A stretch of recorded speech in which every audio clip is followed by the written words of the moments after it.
काल ब्याल मुख ग्रासो, हम सब काल रूपी ब्याल के मुख के ग्रास हैं। ये भोले बाबा बतलाना चाहते हैं। मस्तक पे अही मोहर, जटा मुकुट अही मोहर सवारा, कंकण और कुंडल कंकण पहरे ब्याला, सर्पों के आभूषण, बिच्छुओं के कुंडल भोले बाबा ने पहन रखे हैं। क्यों? बोले जिस दौलत को, संपत्ति को हम बड़े दबा के रखते हैं, ज्यादा आसक्ति होगी तो यह है भूषण ही भुजंग बन जाएंगे, भूषण भुजंग बन जाएंगे। एक संत बहुत बढ़िया उपमा दे रहे थे और वो कह रहे थे कि माया के धन को पैर नहीं होते, सर्प को भी पैर नहीं होते। सर्प के पैर किसी ने देखे हैं कभी? आप लोगों ने किसी ने देखे हैं सर्प के पैर? नहीं देखे होंगे, क्योंकि होते ही नहीं है। तो जैसे सर्प के पैर नहीं होते, फिर भी वो एक जगह से दूसरी जगह पहुंच जाता है कि नहीं? चलता है। धन को भी पैर नहीं होते, माया को पैर नहीं है, लेकिन वो एक जगह नहीं टिकती, यहां से वहां पहुंच जाती है कि नहीं? तो जैसे सर्प भी बिना पैर के चल देता है, वैसे ही ये माया भी भैया टिकती नहीं है, ये एक ना एक दिन चली जाएगी। इसलिए क्या करें? बोले इसमें ज्यादा मन ना लगाएं, इसमें मन ना फंसाएं, ये समझें कि ये भूषण भुजंग बन जाएंगे यदि आसक्ति बढ़ी तो। इसलिए इनसे मन हटा के मन तो ठाकुर जी के चरणों में लगाएं। भगवान शंकर के पास जब नाग आए, सर्प रोते हुए आए, बिच्छू रोते हुए आए, बाबा हमें क्यों बनाया? बोले बाबा ने पूछा क्या परेशानी है? बोले कहीं भी जाओ लोग हमारा मुंह को चल देते हैं, मार के डाल देते हैं, क्या करें? भोले बाबा बोले कि चिंता मत करो, जिसको दुनिया सताए, दुनिया तिरस्कार करे, मेरे दरवाजे उसके लिए हमेशा खुले, तुम मेरे यहां आ जाओ। भोले बाबा ने सबको स्वीकार कर लिया। एक बार तो भूत प्रेत रोते हुए आ गए, भोले बाबा हम कहां जाएं? भोले बाबा ने कहा क्या परेशानी है? बोले हमें कोई रखता ही नहीं, हम कहीं भी जाएं लोग जादू मंत्र करके हमें जाने क्या क्या कर देते हैं। भोले बाबा बोले आ जाओ, हमारे साथ रहो। और जब बारात जा रही थी तो भोले बाबा के बाराती कौन है? देवता बाराती नहीं है। जब भोले बाबा की बारात लगी तो देवताओं की आगे आगे समाज जा रहा था, तो जो बारात देखने के लिए लोग आए तो उन्होंने सोचा कि यही बारात है, और उसमें देवराज इंद्र को हाथी पे बैठे देखा, लगा यही दुल्हा है। देवता बोले कि ना तो ये दुल्हा है और ना हम बाराती हैं, दुल्हा और बाराती सब पीछे आ रहे हैं। पीछे गए तो देखा कि बारात तो बड़ी विचित्र है? आगे हम लोग कथा सुनेंगे सिद्ध भाई की, तो सुनेंगे कैसी बारात है। को मुख हीन बेपल मुख कारो, को मुख हीन बेपल मुख कारो, को मुख हीन बेपल मुख कारो,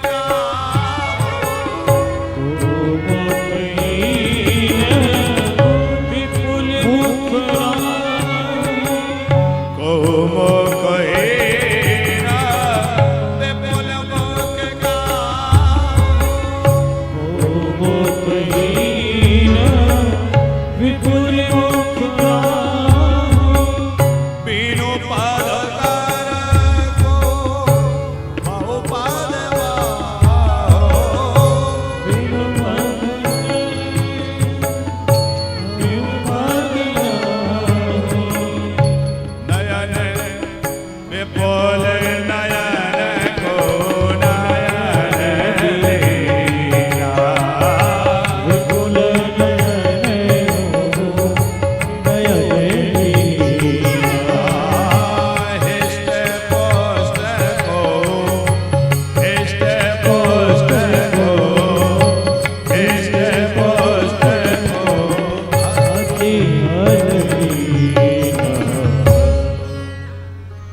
यह बात आरंभ में हम इसलिए रख रहे हैं, अभी हम लोगों ने कथा में प्रवेश नहीं किया, केवल अभी थोड़ी भूमिका, कि जो भगवान महादेव सर्प बिच्छुओं को अपना आभूषण बना ले, जो भगवान भूत प्रेतों को अपना संगी साथी बना ले, जो भगवान महादेव जो है धतूरा आक आदि को अपना श्रृंगार बना ले, तो क्या वो हम जैसों को अपना दास नहीं बना लेंगे, हमें अपना भक्त नहीं बना लेंगे? इसलिए कोई मन में ये गिलानी ना रखे, अरे हम तो पापी हैं, हम तो अधम हैं, हम तो अमुक हैं, हम तो माया में पड़े हैं, हम तो गृहस्थ हैं। अरे हम जैसे भी हैं वैसे पहुंच जाएं, और जब जागे तब पहुंच जाएं। भोले बाबा कहते हैं जब तुझे समय है तब मेरे पास आ जा, और तू जैसा है वैसा आ जा, तू मुझे स्वीकार है। और द्विवेदी जी, भोले बाबा ही नहीं, हमारे राम जी भी, राम जी ने वैसे तो एक बात कह रखी है, निर्मल मन जन सो मोहि पावा, मोहि कपट छल छिद्र न भावा। लेकिन विचार करने की बात यह है कि कदाचित किसी का मन निर्मल नहीं हो और वो भगवान का आश्रय प्राप्त करना चाहे, तो क्या भगवान उसको आश्रय नहीं देंगे? अवश्य देंगे। अनेक उदाहरण हैं जहां भगवान ने मलिन से मलिन जीव को भी शरण दी है कि नहीं? अजामिल जैसे उदाहरण है कि नहीं? पूतना जैसे उदाहरण है कि नहीं? क्या पूतना पवित्र थी? क्या अजामिल कोई भक्त था? अजामिल गीध गणिका को जिन्होंने तारा है, तो हम ये कैसे मान लें कि केवल उनको निर्मल मन ही का कल्याण होता है? हाँ, उनका कहना अच्छा, ये चौपाई गलत तो नहीं है। चौपाई क्या कह रही है?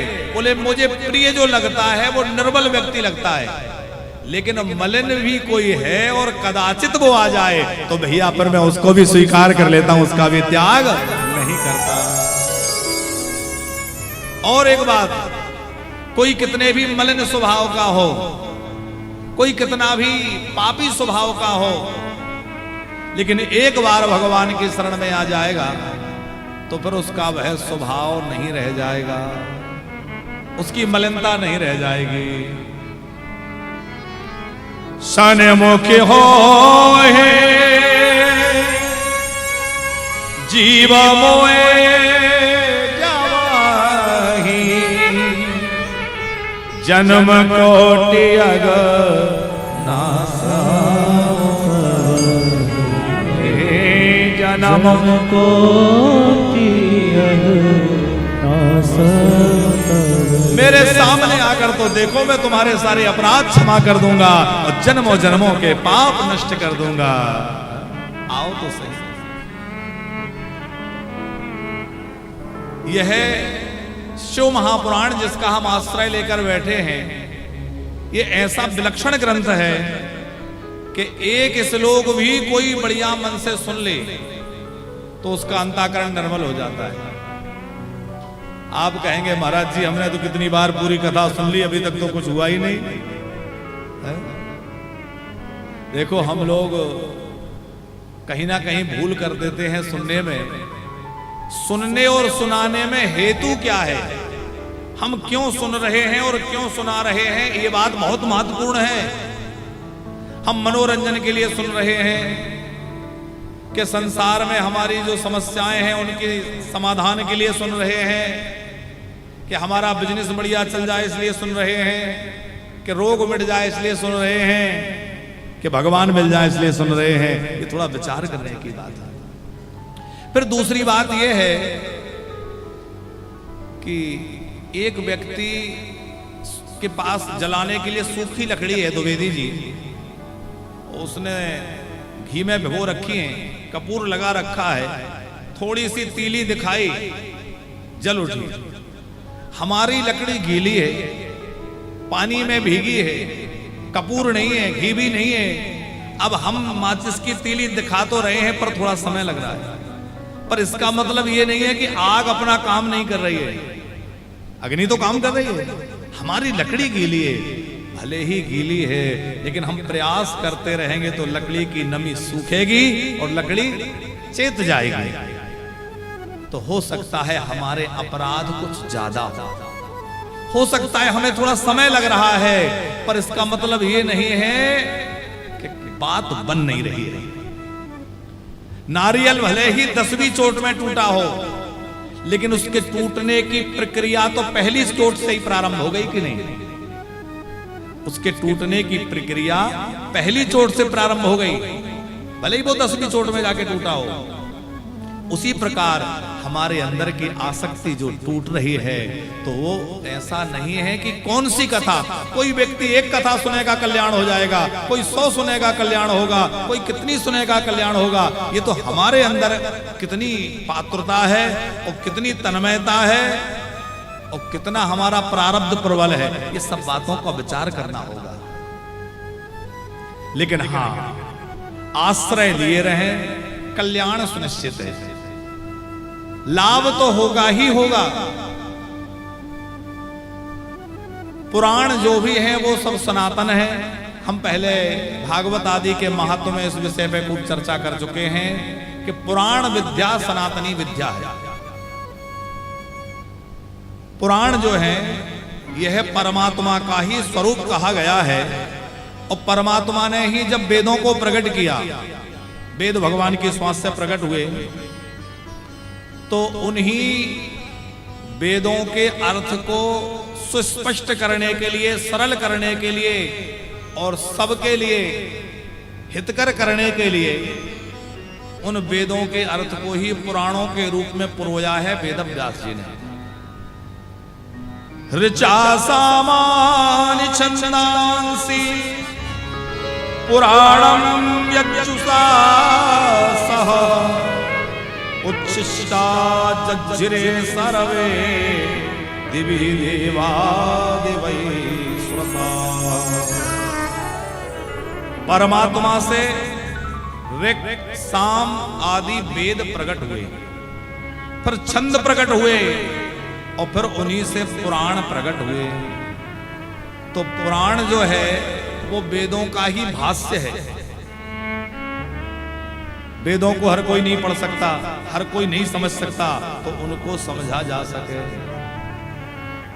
ऐसा नहीं है कि द्वापर के अंत में भगवान वेद व्यास ने पुराण लिख दिए तब पुराण हुए, उसके पहले भी महाराज मनु ने, सतयुग में मनु महाराज कह रहे हैं, स्वाध्यायम श्रावयेत् पित्रे धर्मशास्त्राणि चैवहि आख्यानानि इतिहासाश्च पुराणानि लिखनानि च पुराणानि लिखनानि च। जिस समय श्राद्ध कर्म होता है, द्विवेदी जी आपको याद होगा कि जब कोई ब्राह्मण देवता श्राद्ध कर्म कराते हैं तो वहां इतिहास पुराणों का पाठन होता है, पठन पाठन होता है, वेद की ऋचाओं का पाठ होता है, पुराण का पाठ होता है। भले ही वहां थोड़े श्लोक पुराणों के पढ़े जाएं, पूरा पुराण पढ़ने का समय नहीं होता, तो पुराणों के कुछ श्लोक वहां पढ़ दिए जाते हैं ताकि वो श्राद्ध संपूर्ण सांगता को प्राप्त हो जाए। तो पुराण सनातन है, तब तो सतयुग में कह रहे हैं मनु जी महाराज, हम लोग जिस पुराण का आश्रय लेकर बैठे हैं इसमें महाशब्द जुड़ा हुआ है। श्री शिव महापुराण, ये महापुराण है। और ये महापुराण जो है इसमें 7 संहिताएं हैं। श्रीमद् भागवत जो है इसमें 12 स्कंद हैं, और श्री शिव महापुराण जो है इसमें 7 संहिताएं हैं। 7 संहिताएं कौन कौन सी हैं? आज पहला दिन है तो शिव पुराण का थोड़ा परिचय हो जाए और उसके बाद हम लोग महात्म सुनेंगे। पहला है विद्येश्वर संहिता, दूसरी है रुद्र संहिता।